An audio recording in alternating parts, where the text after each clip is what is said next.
नमस्कार, मैं हूं आपके साथ रितिका शर्मा और आप देख रहे हैं भारत। आई नजर डालते हैं 4 बजे की 4 बड़ी खबरों पर, लेकिन उससे पहले एक नजर हेडलाइंस पर। पीएम मोदी के दौरे की तैयारी तेज, कलेक्टर ने मित्रा पार्क का किया निरीक्षण। हेलीपैड और सभा स्थल पर विशेष फोकस, 2 लाख रोजगार की संभावना। दमोह के मड़ियादों में पागल कुत्तों का कहर, 2 दिन में 6 लोगों पर हमला, बच्चों को घर से बाहर निकलने की मनाही, प्रशासन से मदद की गुहार। उज्जैन में तहसीलदारों की हड़ताल, सरकारी आदेश के खिलाफ जताया विरोध, डिजिटल डॉगल और वाहन किए जमा, जनसेवा के काम ठप, जनता परेशान। रायसेन में अवैध शराब के खिलाफ महिलाओं का गुस्सा, लाठियों और बोतलों के साथ सड़क पर उतरी महिलाएं, राज्य मार्ग पर चक्का जाम, यातायात बाधित, प्रशासन से सख्त कार्रवाई की मांग। 4 बजे की 4 बड़ी खबरों पर विस्तार से चर्चा करेंगे। उससे पहले आपको बता देते हुए 4 बड़ी खबरें कौन सी है। पहली खबर आ रही है धार से, दूसरी खबर दमोह से है, तीसरी खबर उज्जैन से, चौथी और आखिरी खबर जो आ रही है वह रायसेन से आ रही है। बात करें पहली खबर की, तो पहली खबर धार से, जहां पर पीएम मोदी के दौरे की तैयारी तेज है। कलेक्टर ने मित्र पार्क का निरीक्षण किया है। हेलीपैड और सभा स्थल पर विशेष फोकस है और 2 लाख रोजगार की संभावना भी जताई जा रही है। दूसरी खबर दमोह से, जहां पर मड़ियादों में पागल कुत्तों का कहर देखा जा रहा है। 2 दिन में 6 लोगों पर हमला किया गया, बच्चों को घर से बाहर निकलने की मनाही है, प्रशासन से मदद की गुहार लगाई गई। तीसरी खबर उज्जैन से, जहां पर उज्जैन में तहसीलदारों की हड़ताल, सरकारी आदेश के खिलाफ विरोध जताया गया है, डिजिटल डॉगल और वाहन जमा किए हैं, जनसेवा के काम ठप है, जनता परेशान है। चौथी और आखिरी खबर जो है रायसेन से, आपको बता दें कि रायसेन में अवैध शराब के खिलाफ महिलाओं का गुस्सा देखा गया है, लाठियों और बोतलों के साथ सड़क पर महिलाएं उतरी है, राज्य मार्ग पर चक्का जाम किया, यातायात बाधित हुआ है, प्रशासन ने सख्त कार्रवाई की, प्रशासन से उन्होंने मांग की है।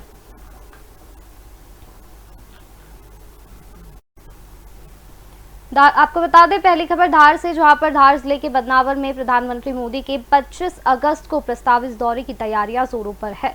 कलेक्टर प्रियंक मिश्रा ने ग्राम भैसोला स्थित पीएम मेगा मित्रा टेक्सटाइल पार्क स्थल का निरीक्षण किया है और अधिकारियों को जरूरी दिशा निर्देश दिए गए हैं।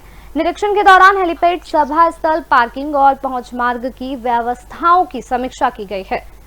आपको बता दें कि कलेक्टर ने सभी विभागों को समन्वय से कार्य करने को कहा है, ताकि प्रधानमंत्री की यात्रा में कोई व्यवधान ना हो। यह दौरा जिले के लिए ऐतिहासिक माना जा रहा है। इस पूरी खबर पर हमारे साथ अधिक जानकारी के लिए हमारे संवाददाता हमारे साथ धार से प्रवीण उज्जैनकर जुड़ चुके हैं हमारे साथ। प्रवीण, धार में पीएम नरेंद्र मोदी का दौरा प्रस्तावित है, क्या कुछ निरीक्षण के दौरान क्या कुछ तैयारियां हो चुकी है पीएम मोदी के दौरे को लेकर? मैं बताना चाहूंगा कि जो है 25 अगस्त को बदनावर के भैंसोला में जो है प्रधानमंत्री नरेंद्र मोदी का दौरा प्रस्तावित है और इस दौरान जो है वो टेक्सटाइल पार्क का भूमि पूजन करेंगे। साथ ही जो है वहाँ पे जो निवेशक है जमीन उनको आवंटन पत्र जारी करेंगे।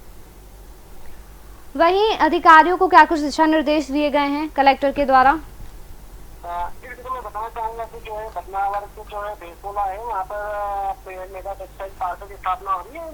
मेगा टेक्सटाइल पार्क के अंतर्गत जो है प्रधानमंत्री नरेंद्र मोदी के भूमि पूजन करने वाले उनके जो दौरे प्रस्तावित दौरे हैं उस दौरे पर तैयारी को लेकर कलेक्टर प्रियंक मिश्रा ने जो है वहाँ पे जाकर निरीक्षण किया, तैयारियों का जायजा लिया। साथ ही मैं आपको बताना चाहूंगा कि जो है पूरे भारत भर में जो है 7 पीएम मेगा टेक्सटाइल पार्क की स्थापना हुई, उसके अंतर्गत मध्य प्रदेश के में जो है बदनावर विकास खंड के भैंसोला ग्राम में जो है पीएम मेगा टेक्सटाइल पार्क की स्थापना होगी। इसमें जो लगभग 2000 से अधिक एकड़ भूमि में इसको विकसित किया जा रहा है, जहाँ पर राष्ट्रीय अंतर्राष्ट्रीय स्तर के जो है कपड़ा की फैक्ट्रियां बनेगी और साथ में यहाँ पे कपड़ों का निर्माण कार्य होगा।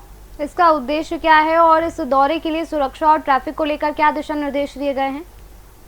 मैं बताना चाहूंगा कि अभी जो है 25 अगस्त को है प्रधानमंत्री नरेंद्र मोदी का जो दौरा प्रस्तावित है, दौरे की तैयारियों को लेकर कलेक्टर प्रियंक मिश्रा सहित जिले के प्रशासनिक अधिकारियों ने तैयारी का जायजा लिया। साथ ही जो है वहाँ पे सुरक्षा के बंदोबस्त, पार्किंग, साथ में सभा स्थल और इस तरह की जो अन्य जो कार्यक्रम होंगे उन कार्यक्रमों की विस्तृत जो है तैयारियों के लिए दिशा निर्देश जारी किए हैं। पार्क के निर्माण से स्थानीय लोगों को क्या कुछ लाभ होगा?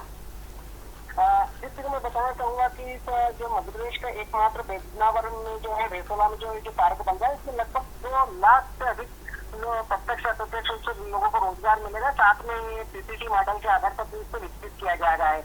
इसमें जो है जो कपड़ा का जो निर्माण होगा उसमें विभिन्न कंपनियां जो है स्थापित की जाएगी। देश विदेश के साथ साथ कई कंपनियों ने इसमें रुचियां दिखाई है। 300 से लेकर 300 एकड़ की जमीन वाली कंपनियां भी शामिल है। लगभग 6,000 करोड़ का निवेश होता है पूरे पीएम टेक्सटाइल मेगा पार्क में।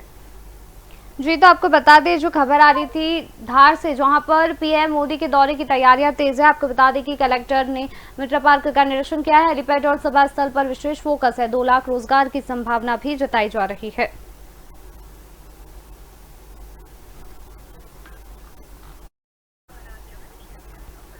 आपको बता दें दूसरी खबर जो है दमोह से, जहां पर दमोह जिले के मड़ियादों में इन दिनों पागल कुत्तों का आतंक छाया हुआ है, जिससे कि लोग दहशत में हैं। बीते 2 दिनों में इन कुत्तों ने 6 लोगों को निशाना बनाया है। बुधवार को 4 लोगों को काटा गया है। आज 2 मासूमों बच्चों पर हमला हुआ है। ये कुत्ते राह चलते लोगों का पीछा करते हैं, जिससे कई लोग जान बचाने के चक्कर में दुर्घटनाग्रस्त भी हो रहे हैं। स्थानीय लोगों का कहना है कि हाल ही में 2 दिनों का कुत्तों का व्यवहार जो है अचानक आक्रामक हो गया है। वहीं आपको बता दें कि ये दिन रात बिना किसी डर के हमला कर रहे हैं। हालत ऐसे हैं कि लोग अपने बच्चों को घरों से बाहर नहीं निकलने दे रहे हैं। आपको बता दें कि स्थानीय स्तर पर सुरक्षा के प्रयास तो किए जा रहे हैं, लेकिन जो लोग हैं अभी प्रशासन से उम्मीद लगाए बैठे हैं कि जल्द ही संकट से राहत दिलाई जाएगी। इस पूरी खबर पर हमारे साथ अधिक जानकारी के लिए दमोह से गणेश अग्रवाल जुड़ चुके हैं हमारे साथ, हमारे संवाददाता। गणेश, दमोह के मड़ियादों में जो है श्वानों के काटने से काफी ज्यादा जो है उनके हमले सामने आए हैं। अभी तक कितने मामले सामने आ चुके हैं? डॉग बाइट के मामले सामने आ रहे हैं और मड़ियादों ग्रामीण अंचल की बात करें तो यहाँ पर आवारा कुत्तों के कारण करीबन पिछले 2 दिन में 6 से ज्यादा लोगों को यहाँ पर काटे जाने का मामला सामने आया। यहाँ पर ग्रामीण बहुत दहशत में और दहशत के कारण वह घर से निकलने के लिए भी सोच विचारी कर रहे हैं। मैं आपको बता दूं कि ये मामला दमोह जिले के मड़ियादों थाना अंतर्गत आता है, जहां पर पागल कुत्तों का आतंक और इसको लेकर के जो ग्रामीण अंचल के लोग हैं वह बहुत ही दहशत में है, क्योंकि पागल कुत्तों के द्वारा विगत 2 दिन में बात करें बुधवार की तो बुधवार को 4 लोगों को इन्होंने अपना निशाना बनाया। उसके साथ ही आज गुरुवार की बात करें तो सुबह से 2 लोगों को इन्होंने निशाना बनाया। इसको लेकर के लोग खासे नाराजगी व्यक्त कर रहे हैं और कुत्तों को लेकर के परेशान भी हैं। कहीं ना कहीं वह अपने परिवार की सुरक्षा भी कर रहे हैं, क्योंकि डॉग फाइट के बाद जो मामले सामने आते हैं उसके बाद लोगों को इसका लंबा समय तक भुगतना पड़ता है, इंजेक्शन लगवाने पड़ते हैं। इसको लेकर के लोग दहशत में है और जितने भी आवारा कुत्ते हैं वह इस इलाके के हमलावर हो गए। इसको लेकर के लोग परेशान हैं और चाहे दिन की बात करें रात की बात करें, सब लोग अपने घर से निकलने के लिए सोच विचारी कर रहे हैं। इसके साथ ही स्थानीय स्तर पर कुत्तों को पकड़ने के लिए प्रशासन द्वारा किस तरह के प्रयास किए जा रहे हैं उससे भी लोगों को नाराजगी साफ समझ में आ रही है। मैं आपको बता दूं कि लोगों की मांग है कि यहाँ पर जितने भी आवारा कुत्ते घूम रहे हैं, मैं आपको बता दूं कि प्रॉपर मड़ियादों की बात नहीं है या पूरे दमोह जिले की बात करें तो सभी ग्रामीण अंचलों में, शहरी अंचलों में बहुत बड़ी मात्रा में कुत्ते आवारा तरीके से घूमते हैं, जिनको पकड़ने के लिए प्रशासन ध्यान नहीं दे रहा है। जी, वही गणेश, मड़ियादों में डॉग बाइट के मामले कब से शुरू हुए हैं? इंक्रीज कब से देखने को मिल रहे हैं पूरे ही मामले? मड़ियादों की बात करें या पूरे दमोह जिले की बात करें तो प्राय 1 या 2 डॉग फाइट के मामले सामने आते रहे हैं, लेकिन अभी एक पहला ऐसा मामला था जब बीते 2 दिन में एक ही ग्रामीण अंचल की बात करें तो एक ही गांव में आवारा कुत्तों के द्वारा और जो कुछ कुत्ते पागल हो जाते हैं उनके द्वारा काटे जाने के 6 मामले सामने आए हैं। तो इस तरह से इस सारे मामले को लेकर के प्रशासन भी सख्ते में है, ग्रामीण भी सख्ते में है और कहीं ना कहीं ग्रामीणों की ये मांग है कि जितने भी आवारा कुत्ते हैं उन सभी को पकड़ करके उनके खिलाफ मतलब को बंद किया जाए, वहाँ उस स्थल से हटाया जाए।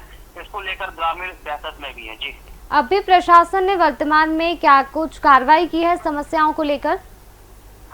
बिल्कुल, जब हम लोगों ने इस मामले में दमोह कलेक्टर से बात की तो उनका कहना था कि चाहे शहरी क्षेत्र हो या ग्रामीण क्षेत्र हो, शहरी क्षेत्र की बात करें तो नगर पालिका के अधिकारियों को उनके द्वारा निर्देश दिया गया है और प्राय ये भी देखा जाता है कि जो नगर पालिका की टीम है उनके द्वारा भी डॉग पकड़ने की कार्रवाई हमेशा निरंतर, चाहे डॉग की बात करें, पशुओं की बात करें, आवारा पशुओं की बात करें तो उनको पकड़ने की कोशिश की जाती रही और हमेशा पकड़कर उनको रखा भी जाता है। लेकिन मैं आपको बता दूं कि तहसील स्तर की बात करें तो नगर निगम, नगर परिषद में और ग्रामीण अंचल की बात करें तो ये सारी जिम्मेदारी नगर ग्राम पंचायतों की होती है, लेकिन कहीं ना कहीं जो जनप्रतिनिधि है या फिर जो स्थानीय लोग हैं वह अपनी अधिकारी हैं वह अपनी उदासीनता के चलते या फिर चलते इन सब चीजों को ठीक तरीके से क्रियान्वयन नहीं करते हैं, तो स्थानीय स्तर पर दमोह जिले की बात करें तो भले ही कम मामले आते हैं, लेकिन ग्रामीण अंचलों की बात करें तो ये मामले अधिकतर आते हैं और लोग इनसे हमेशा दहशत जुड़ा रहते हैं। जी, तो आपको बता दें जो खबर आ रही थी दमोह से, जहां पर दमोह के मड़ियादों में पागल कुत्तों का कहर जारी है। 2 दिन में 6 लोगों पर हमला किया गया। बच्चों को घर से बाहर निकलने की मनाही, प्रशासन से मदद की गुहार लगाई गई।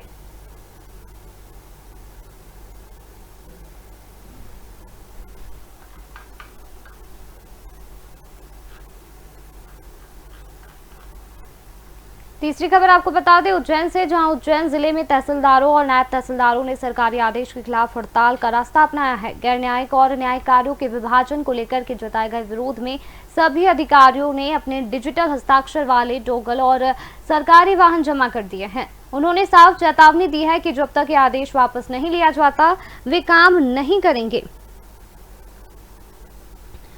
आपको बता दें कि इस हड़ताल का सीधा असर जो है अब आम जनता पर पड़ा है। आय, जाति और EWS प्रमाण पत्र जैसे सभी जरूरी काम अटक गए हैं। इस पूरी खबर पर हमारे साथ अधिक जानकारी के लिए हमारे संवाददाता उज्जैन से खुजैमा जुड़ चुके हैं। खुजैमा, उज्जैन में तहसीलदारों की हड़ताल देखी जा रही है, अभी क्या कुछ अपडेट है इस पूरे मामले में, क्या कुछ कहना है तहसीलदारों का? देखिए, सरकार के आदेश के बाद तहसीलदारों ने नायक तहसीलदारों ने मोर्चा खोल दिया है सरकार के खिलाफ। उन्होंने वो कहा है कि आदेश को सरकार को वापस लेना पड़ेगा, उसके बाद हम हमारी हड़ताल शुरू करेंगे, खत्म करेंगे। इस बात को लेकर वो अभी उनके तहसील कार्यालय के बाहर वहाँ कोटी स्थित पर वहाँ हड़ताल पर बैठे हुए हैं। और कल उन्होंने जितने भी उनके वाहन थे और जो उनका एक सामग्री थी जो थी उनके पास, वो सरकारी सामग्री थी, उनको जमा करा दी उन्होंने साइन करके। और उसके बाद उन्होंने कहा कि हमारे जब तक हमारी ये मांग वापस नहीं लेगी सरकार, जब तक हम हड़ताल पर बैठेंगे। इस आदेश से राजस्व कार्यों पर क्या असर पड़ सकता है और हड़ताल का आम जनता पर क्या प्रभाव पड़ा है? देखिए, अभी तो जनता को अभी तो हड़ताल उन्होंने शुरू करी है, पर आज निश्चित है कि ज्यादा समय वो तहसीलदार सभी हड़ताल पर बैठेंगे तो हो सकता है कि किसान के भी लेकर वो काम करते हैं और कई अन्य विभाग उनके पास रहते हैं काम करने को लेकर, पर कई विभागों में फर्क पड़ सकता है काम को लेकर। पर अभी तो उन्होंने हड़ताल शुरू करी है, अब ये देखना होगा कि कितने दिनों तक हड़ताल चलती है, किस प्रकार से काम में समस्या के सामने आती है। उनका ये मानना है कि जो आदेश जारी हुआ है, इस आदेश से कहीं ना कहीं पटवारियों में तहसीलदारों में काम बांटने को लेकर बात हुई है। एक काम एक तहसीलदार को अलग दिया जाएगा, एक तहसीलदार को अलग दिया जाएगा, जिससे वो काम अब जो अभी काम करते हैं निश्चित रूप से काम नहीं कर पाएंगे। कई किसानों की समस्याओं का निराकरण भी तहसीलदार करते, तो वो भी किसानों की समस्या का निराकरण भी नहीं कर पाएंगे। और इस तरह इस आदेश का पालन तो करेंगे, पर कहीं ना कहीं किसानों की समस्या का निराकरण नहीं कर पाएंगे और कई प्रकार की परेशानी उनके सामने खड़ी हो जाएगी और काम निश्चित रूप से नहीं कर पाएंगे, जिसको लेकर वो विरोध कर रहे हैं। जी, अभी क्या कुछ आश्वासन दिया गया है? क्या सरकार की ओर से कोई जवाब या कदम सामने आया है? अधिकारियों का क्या कुछ कहना है? जिम्मेदार अधिकारी को तो अभी तक कोई बयान सामने नहीं आया। ये निश्चित है कि उन्होंने तहसीलदारों ने कुछ दिन ये हड़ताल करने के कुछ दिन पहले उन्होंने अपनी मांगों को लेकर उनने कलेक्टर के नाम, मुख्यमंत्री के नाम ज्ञापन जरूर दिया था, पर उनकी मांगों पर कोई कार्रवाई करने को नहीं मिली, कोई उनको आश्वासन नहीं मिला, तो उन्होंने आज मजबूर होकर हड़ताल पर बैठे। अब ये देखना होगा कि शासन की ओर से किस प्रकार से उनके पास संदेश पहुंचता है या फिर वो खुद ही हड़ताल खत्म करते हैं। जी, तो आपको बता दें जो खबर आ रही थी उज्जैन से, जहां पर उज्जैन में तहसीलदारों की हड़ताल, सरकारी आदेश के खिलाफ विरोध जताया गया है। डिजिटल डोगल और वाहन भी जो है जमा किए गए। जन सेवा के काम ठप है, जनता परेशान है।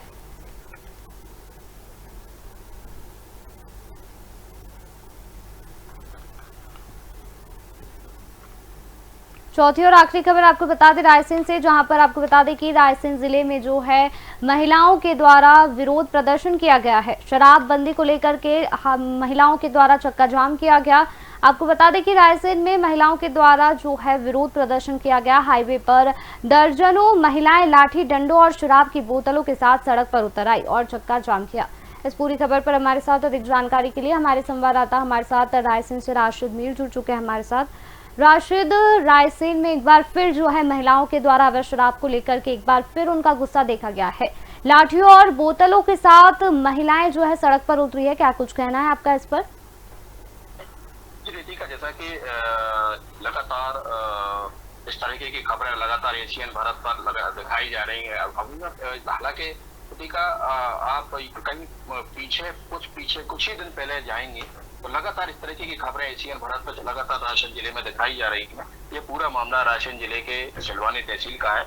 चलवानी तहसील के पठापोड़ी गांव का। यहाँ पर महिलाएं अपने अपनी कमान संभाली और सबसे पहले रितिका बड़ी तादाद में बड़ी संख्या में महिलाएं सड़क पर पहुंचती हैं और स्टेट हाईवे पर चक्का जाम करती हैं। और उसमें सबसे बड़ी बात जो निकलकर सामने आ रही है, कोई जो ढाबा बताया जा रहा है, कोई बघेले का ढाबा बताया जा रहा है, वहाँ लगातार शराब बिकती है और उसके आसपास गाँव में शराब बिकती है, जिसके चलते आए दिन महिलाओं के पति पत्नी में विवाद हो रहा है। और ऐसे में कहीं ना कहीं इसका खासा असर बच्चों पर खासतौर से देखने को मिल रहा है। और दूसरी बात अगर रितिका अगर करें, चक्का जाम का पूरा मकसद जो महिलाओं का था, उनका यही कहना था कि जो बच्चियां उनकी बड़ी हो रही हैं और ऐसे में अगर वो शराब पीकर उनके पति आएंगे और आए दिन के बाद होंगे तो बच्चे माँ बाप मतलब उनका यही कहना है कि बच्चियों पर क्या असर पड़ेगा। तो उसको देखकर उन्होंने कहीं ना कहीं चेतावनी भी दी है। उनका यही कहना है, सख्त लहजे में पुलिस प्रशासन को चेतावनी दी है। और ऐसे में अगर लगातार प्रशासन नहीं चेता, पुलिस प्रशासन नहीं चेता, तो उनकी आगे की जो कार्रवाई होगी, उनका यही कहना है कि बड़ा आंदोलन किया जाएगा। इसकी संपूर्ण जिम्मेदारी पुलिस प्रशासन की होगी।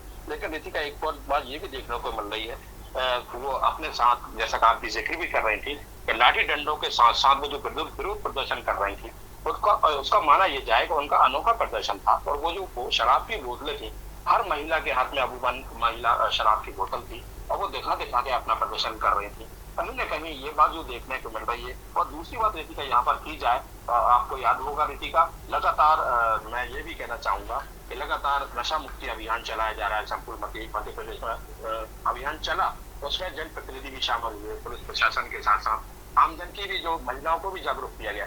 लेकिन कहीं ना कहीं उसका असर दिखाई दे, जो ग्राउंड जीरो की अगर बात करें तो जमीन पर दिखाई दे नहीं रहा रितिका, क्योंकि लगातार नशा मुक्ति अभियान नुक्कड़ नाटक के माध्यम से लगातार कई सोशल मीडिया के जरिए कार्यक्रम हुए। लेकिन उसके बाद जो शराब की अगर जो रोक लगना चाहिए, जिस तरीके से शराबबंदी होना चाहिए, मुझे नहीं लगता कहीं ना कहीं की शराबबंदी वहाँ पर हुई हो। और उसमें लगातार मैं ये भी कह सकता हूँ, जो कि आम लोगों का कहना है, जैसे कि ग्रामीण अंचल एशियन भारत से लगातार संपर्क में रहते हैं, उनका यही कहना है कि इसमें लगातार अवैध शराब बिक्री में इजाफा हो रहा है। लगातार कच्ची लाहर और कच्ची शराब की कार्रवाई होती है, लेकिन उसका असर कहीं ना कहीं जमीन पर देखने को नहीं मिलता। जी राशिद, इस दौरान पुलिस ने मौके पर पहुंचकर क्या कुछ कदम उठाए, क्या कुछ आश्वासन महिलाओं को दिया गया?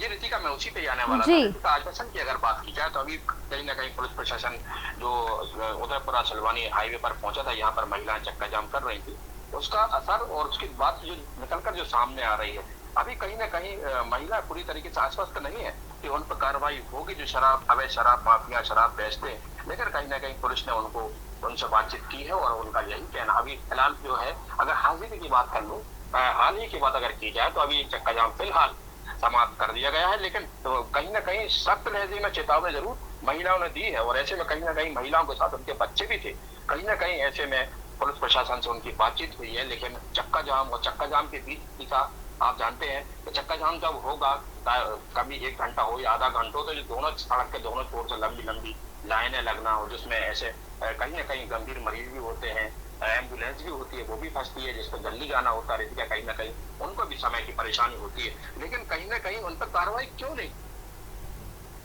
जी, तो आपको बता दें, जो खबर आ रही थी रायसेन से, जहां पर अवैध शराब के खिलाफ महिलाओं का गुस्सा देखा गया है। लाठियों और बोतलों के साथ सड़क पर महिलाएं उतरती देखी गई। राजमार्ग पर उनके द्वारा चक्का जाम किया गया। हमारे सभी संवाददाताओं का शुक्रिया। तो यह थी 4 बजे की 4 बड़ी खबरें। फिलहाल 4 बजे की 4 बड़ी खबरों में इतना ही। आप देखते रहिए एशियन भारत।